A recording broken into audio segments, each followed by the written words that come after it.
devant Dieu, devant les hommes, devant Dieu, devant les hommes, devant Dieu, devant les hommes. Que Dieu bénisse la Côte d'Ivoire. Je me présente, je suis votre serviteur, le frère Eli Mongo. Je préfère dire frère parce que c'est plutôt le Seigneur qui a bien voulu nous faire grâce pour nous permettre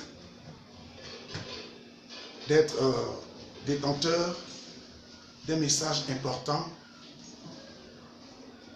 un message très utile pour mon pays, la Côte d'Ivoire, qui comporte beaucoup d'avertissements sérieux. Et je voudrais aussi que tous ceux qui auront la grâce de voir cette vidéo puissent prendre très au sérieux les avertissements concernant mon pays. Ce que le Seigneur nous a donné comme message ne concerne pas la Côte d'Ivoire guerrière. C'est-à-dire, vous êtes tous convaincus avec moi que la Côte d'Ivoire a traversé des moments très difficiles. Je vais parler de la guerre, la crise. Et il y a eu beaucoup de prophètes qui ont prophétisé sur la crise de la Côte d'Ivoire. Nous bénissons Dieu qui permet aujourd'hui qu'il y a un calme et que la Côte d'Ivoire retrouve sa sérénité paisible. Mais aujourd'hui, la révélation que le Saint-Esprit nous a donnée, je voudrais la partager avec vous, mes frères, à l'effet d'inviter tous les hommes de Dieu, à quelque niveau que ce soit, de toutes les confessions chrétiennes, tous ceux qui croient en Dieu et qui savent que Dieu est capable de décanter une situation. C'est à vous que je veux donner ce message. À vous qui exercez le ministère de Jésus-Christ, pour que chacun, où qu'il soit, à la maison, dans nos tentes, dans nos églises, dans nos paroisses, nous puissions nous soumettre à la prière, et tant soit peu, pour la Côte d'Ivoire. S'il faut même que ce message-là parvienne aux autorités politiques de ce pays, afin qu'un gène national soit décrété sur la Côte d'Ivoire, ce serait bien pour le bonheur de tous les Ivoiriens et de toute la population de notre cher pays, la Côte d'Ivoire. En effet, nous étions à une cellule de prière. Et la prière était intitulée « La Côte d'Ivoire, notre nation ». Pendant que nous étions en prière, une prière que je dirigeais moi-même, le Seigneur me fait grâce et m'ouvre les yeux spirituels. Une fois l'esprit ouvert, Dieu me fait voir une vision très importante.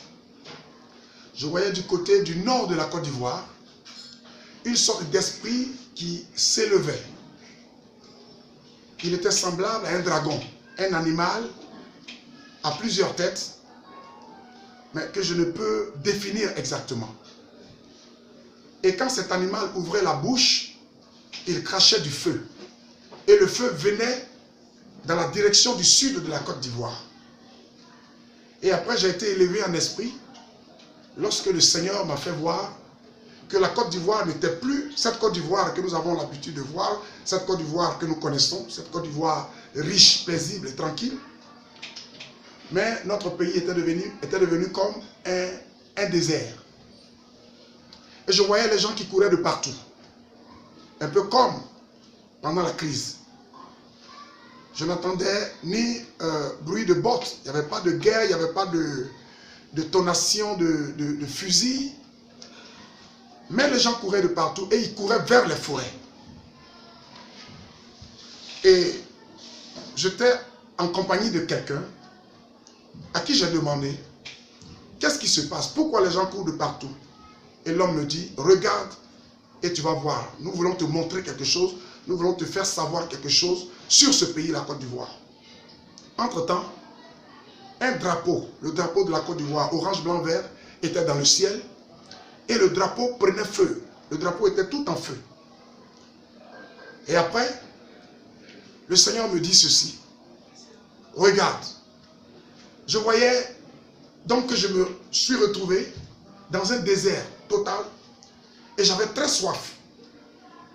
Je cherchais un endroit où m'abriter. Il n'y avait point d'arbre, il n'y avait point d'ombre.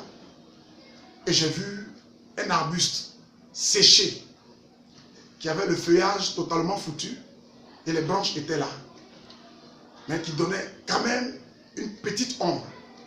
Et je suis venu à l'abri de cet arbuste-là, séché, mais je n'étais toujours pas satisfait.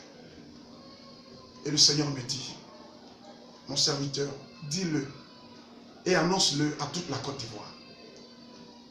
Cette vision que je te donne aujourd'hui concerne la Côte d'Ivoire.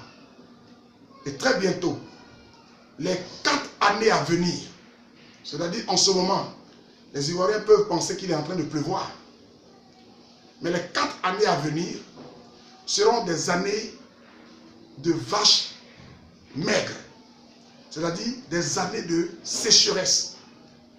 Et le Seigneur me dit, tu vois pourquoi les gens courent vers les forêts? Le temps arrive où la Côte d'Ivoire sera frappée d'une sécheresse sans nom. Et cette sécheresse-là aura pour but d'assécher toute l'alimentation. Nos vivriers vont périr. Il n'aura plus à manger en Côte d'Ivoire. Le temps arrive où vous connaîtrez des années sans qu'une seule goutte de pluie touche à la terre de Côte d'Ivoire.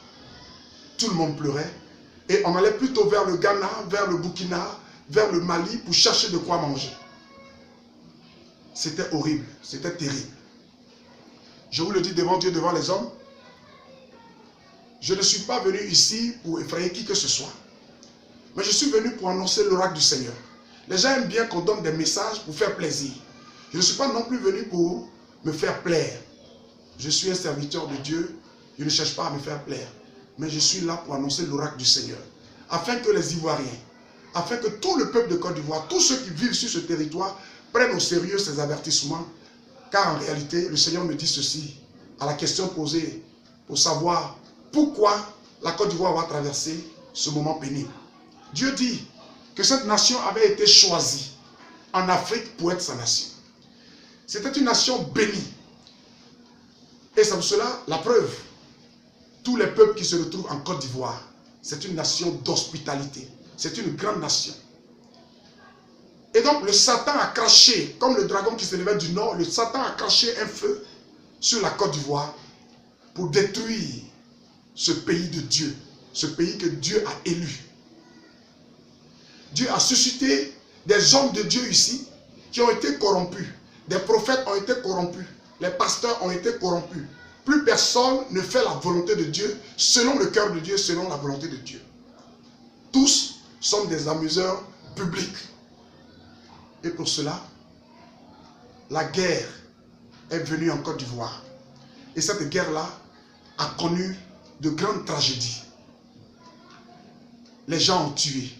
Les gens ont éventré. Il y a eu beaucoup de choses qui se sont passées. Je ne vais pas revenir là-dessus ici. Mais Dieu nous envoie annoncer à l'esprit et à l'oreille de la Côte d'Ivoire que arrive, et très bientôt, et le moment est déjà là, où Dieu va faire la rétribution de tous les actes que nous avons posés. Tous ceux qui ont tué, tous ceux qui ont violé, dans les deux camps, que ce soit dans le camp de A ou dans le camp de B, je ne veux pas dire le nom de quelqu'un, mais tous ceux qui ont été considérés comme protagonistes de la crise de Côte d'Ivoire, mais qui ont tué injustement, qui ont trouvé des innocents dans les maisons, qui les ont décapités, le Seigneur me dit de l'annoncer, sans peur.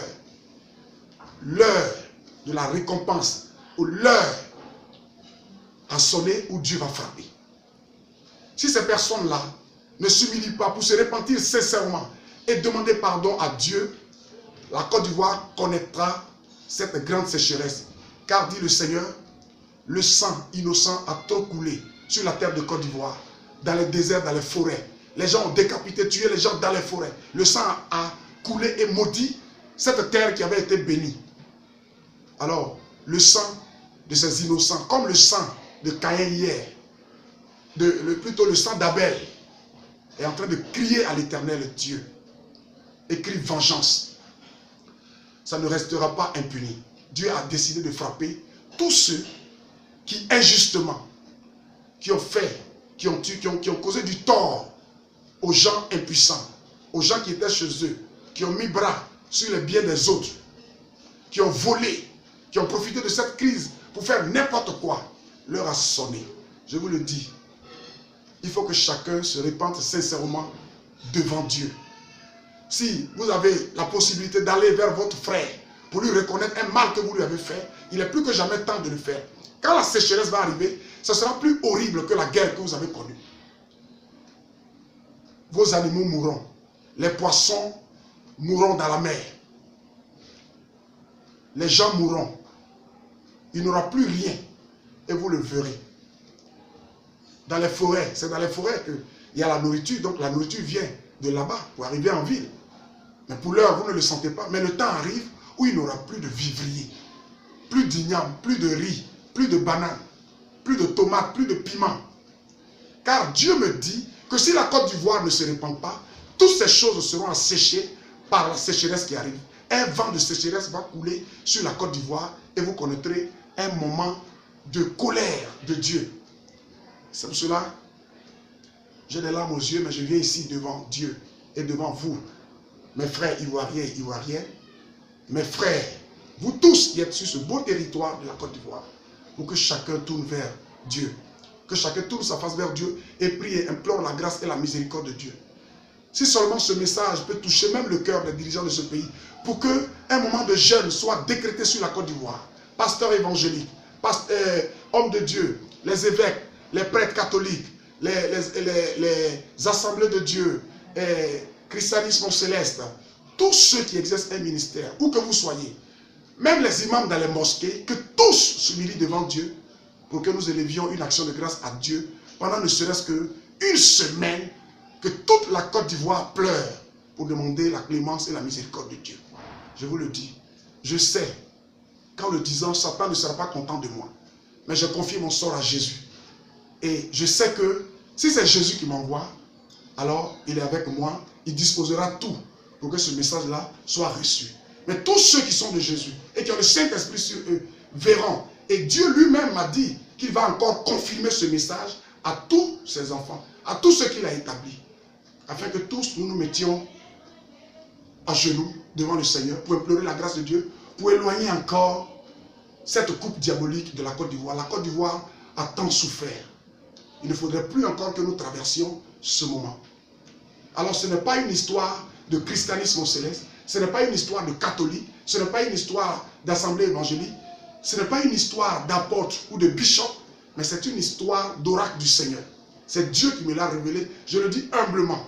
Je ne veux même pas que quelqu'un m'appelle pour en savoir quoi que ce soit. Je vous donne avec tous les détails ce message que le Seigneur m'a donné. Il insiste. En ce moment même, nous sommes en prière dans ma cellule pour préparer des actions de prière. Dieu nous demande d'aller partout, dans les 4 coins de la Côte d'Ivoire, pour prier en faveur de la Côte d'Ivoire. Pour prier en faveur des Ivoiriens. Pour que ce malheur s'éloigne de la Côte d'Ivoire. Et alors, le Seigneur m'a dit, prends ta Bible et ouvre-la. Et lui-même m'a montré les lamentations de Jérémie. Lamentations de Jérémie 5, du 1er au 22e verset. Il m'a dit que tous ceux qui veulent s'adapter et se soumettre à cette révélation que je vous donne maintenant, cet oracle du Seigneur que je vous transmets maintenant, lisez ce passage de la Bible et vous comprendrez le message de la Côte d'Ivoire.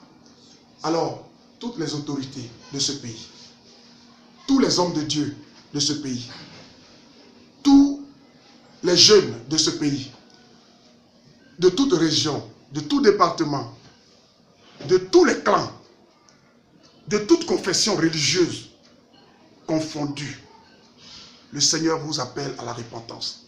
Côte d'Ivoire, ma nation, le Seigneur t'appelle à la repentance. Je vous le dis, jusqu'à ce que l'année finisse, il faudrait que nous ayons une pensée pieuse. Ce n'est pas la guerre qui arrive, mais c'est une guerre naturelle. Une guerre naturelle. Je parle de la sécheresse. Comme l'Égypte l'a connue, la Côte d'Ivoire va connaître ça. À partir des années qui arrivent. Le Seigneur a dit 4 ans. 4 ans durant. Où allons-nous partir? Avec 4 ans de sécheresse, 4 ans de famine sur la Côte d'Ivoire. je vous en prie, que tous prient, où que vous soyez, décrétez vous-même, des familles, des foyers, les églises, décrétons des moments de jeûne et de prière en faveur de la Côte d'Ivoire pour délivrer la Côte d'Ivoire de ce démon rouge qui s'est levé du nord pour cracher le feu sur toute la Côte d'Ivoire. Que tu sois nordiste, tu es concerné. Sudiste, tu es concerné. De l'est, de l'ouest, du centre. Nous sommes tous concernés. Même Ivoiriens de la diaspora, vous êtes concernés. Car si vos parents ici meurent de faim, vous serez malheureux là-bas. Ainsi parle l'Éternel. Voici donc le message que le Seigneur nous a fondamentalement chargé de transmettre à la Côte d'Ivoire. Et grâce à vos réseaux, nous bénissons le Seigneur. Nous vous disons merci à vous qui êtes venus prendre cette vidéo et faites en sorte que ça soit diffusé le maximum possible pour que l'on comprenne la volonté de l'Éternel. Ainsi a parlé l'Éternel notre Dieu. Je prie le Seigneur, le Dieu d'Abraham, d'Isaac et d'Israël, notre Dieu, que nous confessons par Jésus-Christ, d'étendre sa main de clémence, de miséricorde et de bonté sur la Côte d'Ivoire et sur tous les Ivoiriens. Car nous reconnaissons avoir péché. Que le Seigneur sauve la Côte d'Ivoire. La Côte d'Ivoire, ils l'ont dit, c'est la locomotive de l'Afrique de l'Ouest. La Côte d'Ivoire ne doit pas rester dernière. Et la Côte d'Ivoire ne doit pas connaître une sécheresse. Tout le monde saura que c'est une malédiction. Car le sang de l'innocent a maudit le sol, le territoire ivoirien. Ce que je dis va s'accomplir si vous ne prenez pas au sérieux ce message qui nous vient du Seigneur. Béni soit la Côte d'Ivoire. Béni soit la Côte d'Ivoire. Béni soit la Côte d'Ivoire. Devant Dieu, devant les hommes. Devant Dieu, devant les hommes. Devant Dieu, devant les hommes. Ainsi a parlé l'Éternel, le Dieu des armées. Amen.